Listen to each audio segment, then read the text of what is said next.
Day in Pakistan, the country saw back-to-back terror attacks just yesterday. And today, 128 million voters were to vote for national elections. The polling stations closed about 2.5 hours back, and the counting is underway as we speak. The question is, what is the bigger challenge for the incoming Prime Minister? Economy or security? Some say it might not be mutually exclusive. In the United States, presidential bid of Donald Trump are now in the hands of 9 Supreme Court judges. This comes on a day when Nevada is holding its Republican caucus. And interestingly, Trump is expected to sweep in the polls.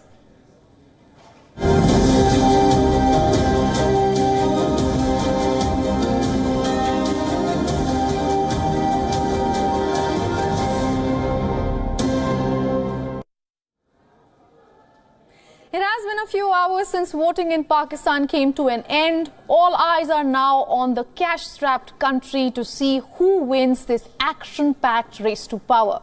The vote-counting process is currently underway. The voting that began at 8 a.m. local time in the morning closed in Pakistan at about 5 p.m. local time. Media reports claim several preliminary declarations of a lead in several seats. PMLN has claimed the party and it's leading over independents in most of the seats in the Punjab province. Meanwhile, the Pakistan People's Party has claimed an early lead from seat NA 127, which is being contested by Bilawal Bhutto Zardari himself. We also want to remind our viewers that these are developing numbers at the moment, and we are still a few hours away from the election result being completely declared by the Election Commission. However, even before election results are out, there are questions over the transparency of the polls. Allegations of rigging and the caretaker government suspending internet and cellular services have cast a shadow over the outcome. PPP chairperson Bilawal Bhutto Zardari had also condemned the move to shut down communication services on D-Day. Today I have come to cast my vote, and I am requesting the people of Pakistan to come out. Your vote is your strength. Use it. The future of the country is in your hands. As far as the question about the blocking of mobile phone services is concerned, I absolutely condemn that.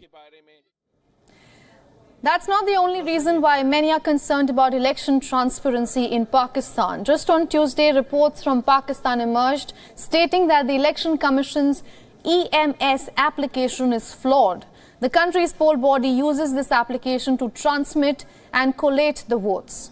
Earlier this week, some officials and party leaders raised an alarm over potential misuse of the application after trial runs of the election management system failed in the Sindh province. However, the ECP has confirmed that all kinks had been ironed out and the app is functioning smoothly now.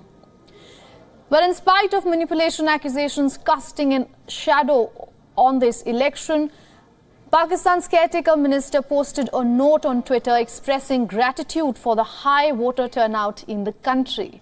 Earlier in the day, the voting process was yet again marred by multiple blasts in Pakistan. 5 security personnel were killed in an attack while patrolling in the Dera Ismail Khan district in northwestern Pakistan, while 2 security officers were killed and at least 9 wounded in a bomb blast outside a polling station in the town of Ladja in southwestern Pakistan. The question is, who will walk away victorious in this race to power? Will it be Nawaz Sharif's 4th run as Pakistan's Prime Minister? Or will Bilawal Bhutto Zardari put up a tough fight against the Lion of Punjab? Third question, can Imran Khan's charm work for beyond the prison bars and lure in a sizable vote bank? Those are the questions we are asking at the moment. And to discuss this further, we are being joined by our Pakistan Bureau Chief Anas Malik live from Islamabad. Anas, welcome to WION. It has been a long day for you. You have been reporting for us from the ground. What is the latest coming in from Islamabad?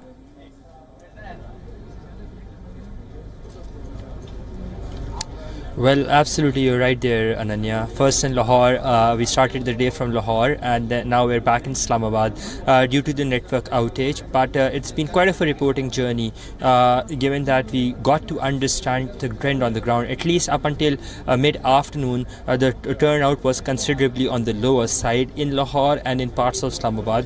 But just as the afternoon kicked in and the day progressed, we saw huge queues of people lining up outside their respective polling stations, especially women turning up in numbers and safeguarding their democratic right. The right to vote has been exercised. The voter turnout is anticipated somewhere between 35 to 40%, though these are initial estimates, and let me be very categorical here that the Election Commission will be issuing the finalized estimates of the voter turnouts later sometime tonight or by tomorrow. That being said, the situation on the ground is that the counting is currently underway. There is no preliminary result of any constituency that has been finalized. What you see behind me is a media wall that has been set up by the Election Commission of Pakistan inside its premises, which basically depicts that the red ones indicate that that polling in that particular constituency has been postponed. The yellow one indicates that the result has been withheld. White indicates that the result is awaited, and green indicates that the result has been received. As I talk to you, what I can see behind me is that none of the constituencies have been turned green or yellow. That means from all 56 seats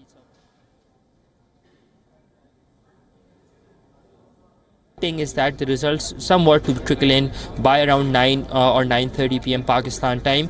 The Election Commission has set an internal deadline for 2 a.m. Pakistan for the results to be trickled in, and in case to do so, then the extended deadline is Pakistan time. So by tonight, we would definitely be able to predict or foresee as to party is in a lead and is actually rather form a government going forward.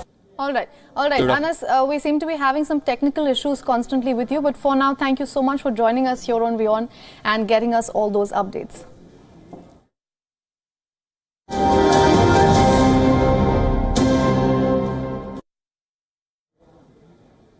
Let's now try and understand how the electoral process works in Pakistan.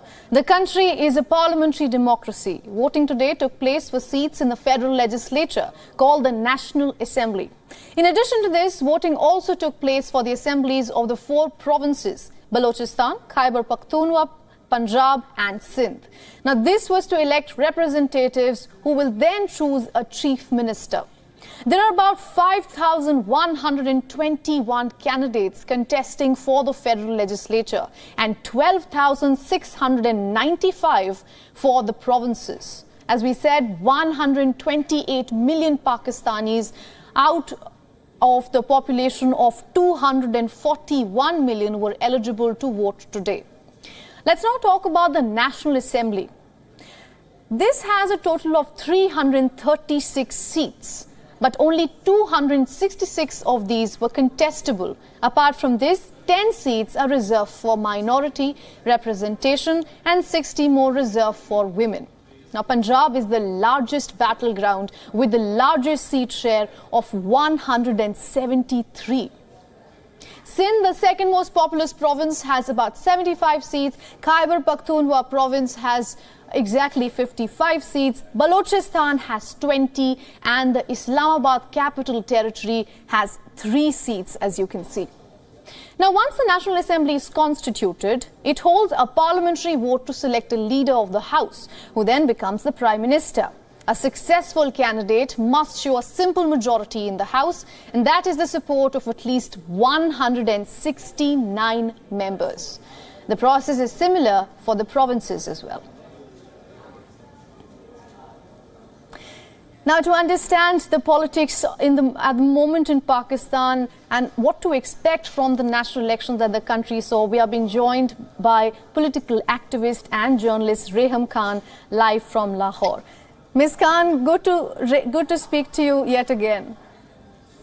Hi, Ananya. Yes, we're back. And as expected, the voter turnout picked up during the day. And we're looking at not impressive figures, I must say, that we were counting on the young voters, but it's actually been quite disappointing. Possibly, by the time the Election Commission announces, it could be one of the lowest turnouts in recent history. Of course, it was at 55% in 2013, 51% in the 2018 elections, but it's hovering around the 40% mark. So no tsunami wave, not even a mini tsunami. And so it's looking like a lot of the voters, particularly the young voters in our urban centers, decided to either stay away from the voting process. Women, as Anas correctly pointed out, have actually been quite impressive in their turnout. But of course, that won't be enough for the PTI to secure the sort of wave that they wanted to create. So for KP, where they have been ruling for the past 10 to 11 years, I think it's perhaps safe to say that they will get the majority of the votes there, but not enough perhaps for a simple majority, but they are leading in the polls in KP. For Lahore and for Punjab, it is looking very likely that Nawaz Sharif is heading towards a fourth term. It's yet to be seen whether he will need the allies and would it be a hung or a coalition government. It looks like he might have a comfortable win. He seems very confident and they seem to be leading in all the key constituencies. But the key allies, the IPP, the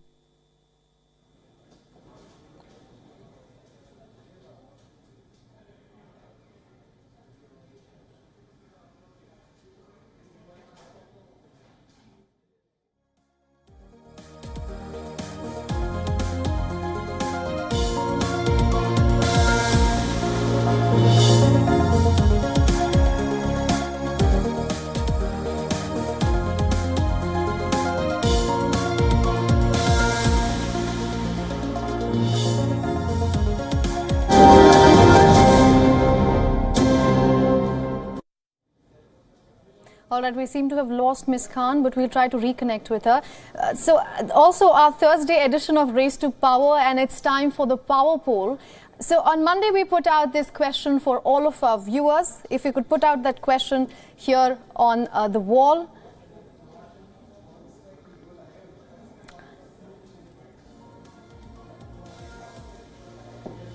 All right, we had put out the question saying, do you think the military influences the elections in Pakistan?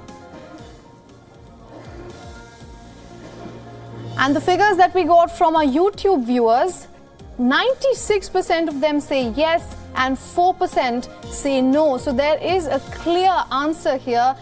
We want to tell you that we put this out on Monday night and about 7.3 thousand of you voted on this. Now, understand, just 2 days ago, we saw a poll that said over 70% of Pakistani citizens lack faith in the integrity of the electoral process and the government in the country. The survey also found that Pakistan's military remains the most trusted institution among the youth. Some 74% of respondents expressed trust in the military. You see, historically, the military has been accused of interfering in the country's politics. So with a figure like that, 96% of the people voting and saying that the military in Pakistan actually influences the elections in the country goes a long way.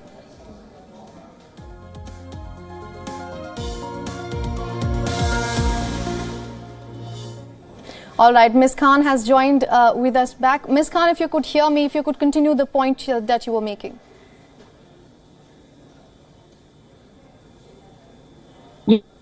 Yes, thank you, Ananya. So as I was saying, the key partners here in Punjab, which are crucial for Nawaz Sharif's new government, are the IPP, the new party. And one of those seats, NA 128, seems to be quite a sticky wicket.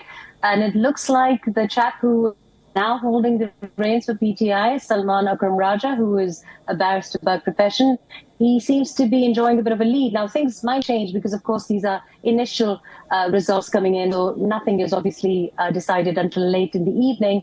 But I think it's safe to say that Salman Akram Raja has been picking up a lot of the popular vote, just in polls also. But to round it up, really, I think Nawaz Sharif is looking to form the government in the center. Sindh, as usual, going to the Pakistan People's Party, with quite a few more seats in urban Karachi. And also NA 127, the seat that has been, I suppose, hotly debated in Pakistan because Bilawal Bhutto's grandfather and before that his late mother, Mohattarma Benazir Bhutto Shaheed, won this seat. And it looks like Bilawal Bhutto could be causing a bit of upset. Upset. This has a lot more sort of, I suppose, a message with this seat rather than any significant groundbreaking event in Lahore and the government here. But it's as I said, initial stages, so we'll wait and see. But it doesn't look like the PTI are giving up without a fight. I think they'd be quite happy to get 30 seats comfortably because there has been women in urban centers. All right, Ms. Khan, thank you so much for getting us all those updates. And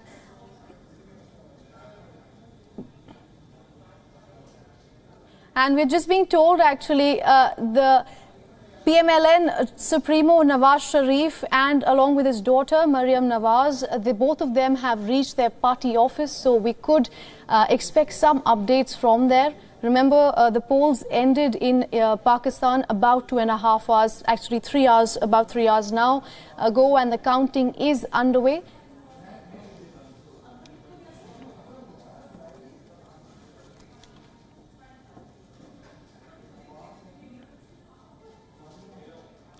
Let's focus to India now. It is a black and white fight there. The Indian National Congress has released what it called a black paper. It is the opposition party's assessment of the 10 years of the NDA government. The move is being seen as a direct counter.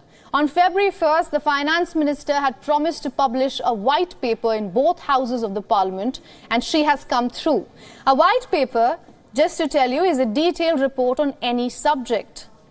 The 59-page document details how bad the economy's shape was back in 2014. It also notes that the country's economy has moved from the fragile 5 to the top 5 economies in the world.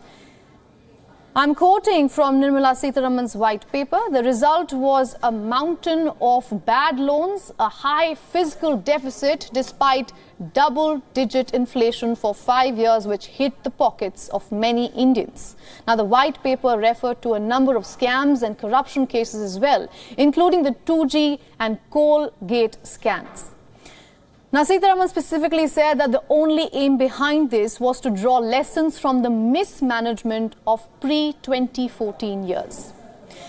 To take an edge over the government, Congress chief Mallikarjun Kharge also released, but he called it the so-called black paper. The 54-page document is titled 10 Years of Injustice. The black paper talks about India's economy, unemployment, agricultural sector and crimes against women and minorities. The Congress claims the last 10 years have seen the highest unemployment rate in 45 years. Prices of essential commodities are at an all-time high, and also accused the current government of ending the independence of the media.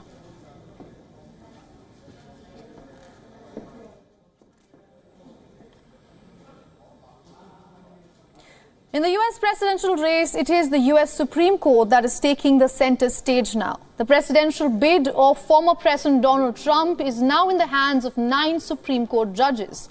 Trump has appealed to the court to turn down the Colorado ruling and similar attempts in other states to keep him off the ballot. In December, Colorado Supreme Court ruled that the Republican frontrunner should be barred from appearing on the ballot, citing the 14th Amendment of the US Constitution. The court said that Trump is ineligible to appear on the Republican presidential primary ballot because he engaged in an insurrection.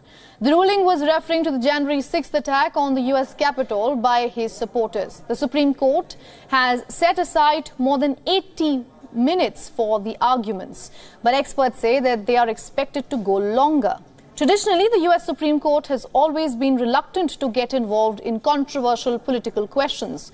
However, it finds itself unable to escape this one. In the middle of the presidential race, later today, Trump is expected to return to Nevada for the caucus. Opinion polls and experts have projected that Trump is expected to sweep in the state's 26 delegates. Meanwhile, Trump's only Republican rival has vowed to continue her presidential campaign. This after a humiliating defeat in the Republican primary in Nevada. Haley won just 31% of the votes in Wednesday's contest, and embarrassing for her, around 63% ballots were cast for none of the candidates' category. However, the Nevada GOP primary is invalid after the Republican Party denounced it. After the loss, Nikki Haley criticized her own party. She wrote on social media platform X that voting for Donald Trump will mean voting for more chaos. Meanwhile, on the Democrats' front, the lone candidate competing against President Joe Biden has quit the presidential race. On Wednesday night, author Marianne Williamson suspended her presidential campaign. Williamson's decision comes after 3 humiliating defeats in the 3 U.S. states. In the New Hampshire primary, she managed to win just 5,000 votes. In South Carolina, she won 2% of the votes, and in Nevada, around 3%.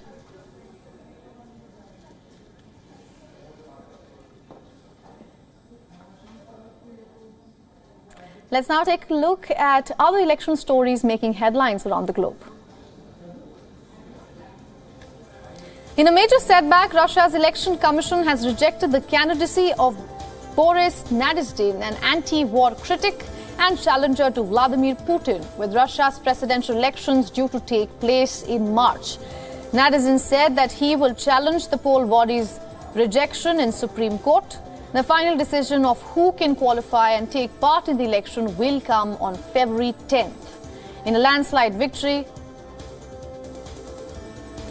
Azerbaijan's ruling president Ilham Aliyev has won re-election with over 90% of the votes. The country's election commission made the announcement earlier today. Aliyev has been in power since 2003 after he succeeded his father. On Wednesday, the poll body registered more than 76% of voter turnout, amid criticism of the election not being free or fair. Aliyev decided to conduct snap polls, preponing elections that were originally slated to be held in 2025.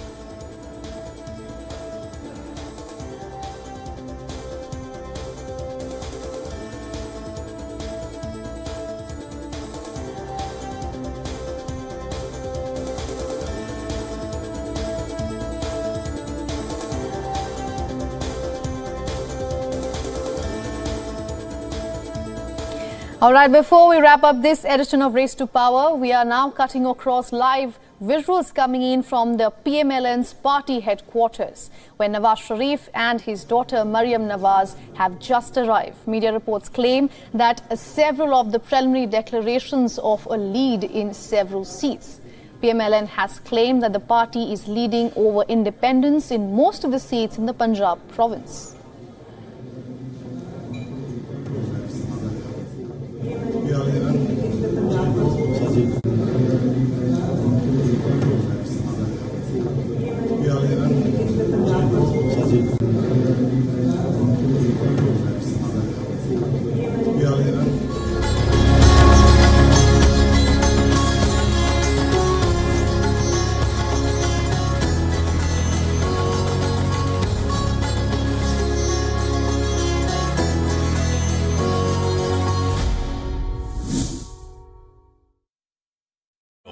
India's Global Voice, the channel that brings you the biggest stories from across the world through India's lens. Now available in more than 190 countries worldwide. Because we believe that the world is one. Watch us in Africa, Europe, USA and Canada, South America, Asia Pacific, Middle East and North African regions. Also available on these digital platforms across the world.